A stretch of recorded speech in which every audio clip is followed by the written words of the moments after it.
ಕಾರ್యాల్లో నన్ను ನಾನು నడిపించావు. ಮುಂದಿನ ಪೀಳಿಗೆಗೂ ತಲೆಮಾರಿಗೂ ನಾನು ನಿನ್ನ ವಾಕ್ಯಗಳನ್ನು ಹೇಳ್ಕೊಂಡು నేను ಹೋಗ್ತೇನೆ. ముందు జనాంగానికి తలాంతరముకు నీ ఆ అద్భుత కార్యాలను చెప్పుతాను ಅದು అనేసి. ನಾವು 1ನೇ ತಾರೀಖು ಕೇಳಿದಂತ ವಿಷಯ. అది మనం 1వ తేదీ వినంతి విషయం. ಕಳೆದ ವಾರದಲ್ಲಿ ನಾವು ಕಂಡಂತ ಕಾರ್ಯಗಳು, పోయిన వారంలో మనము చూసిన ದೇವರು కార్యాలు, ಹೇಳ್ತಾರೆ ನಿನ್ನ ಕಣ್ಣು ಕಾಣುವಂತೆ ನಾನು ಅದ್ಭುತ దేవుడు ఇలా చెప్తున్నా, నీ కన్ను కనిపించేలాగా నేను అద్భుత కార్యాలు చేస్తాను ಈ అనేసి. ಆರಾಧನೆ ಅಂತ್ಯದಲ್ಲಿ ಪುನೀತ್ ಬಂದು ಅವರ ಜೀವನದಲ್ಲಿ ಮಾಡಿದಂತ ಅದ್ಭುತನ ಒಂದು ಸಾಕ್ಷಿಯಾಗಿ ನಮ್ಮ ಮಧ್ಯೆ ಹೇಳ್ತಾರೆ.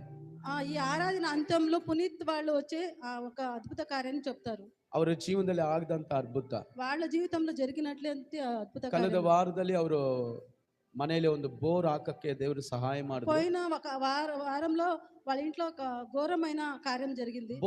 ಬೋರ್ ಹಾಕಕ್ಕೆ, ಘೋರಂ ಹಾಕದಮ್ಮ, ಬೋರ್ బోర్ వేశారు, ఆ కార్యం చేశారు. ಅದು ಅದ್ಭುತವಾಗಿ ದೇವರು ನಡೆಸಿದ್ರು. దాన్ని అద్భుతంగా దేవుడు ಎಲ್ಲಾರು నడిపించారు. ಹೇಳಿದ್ರು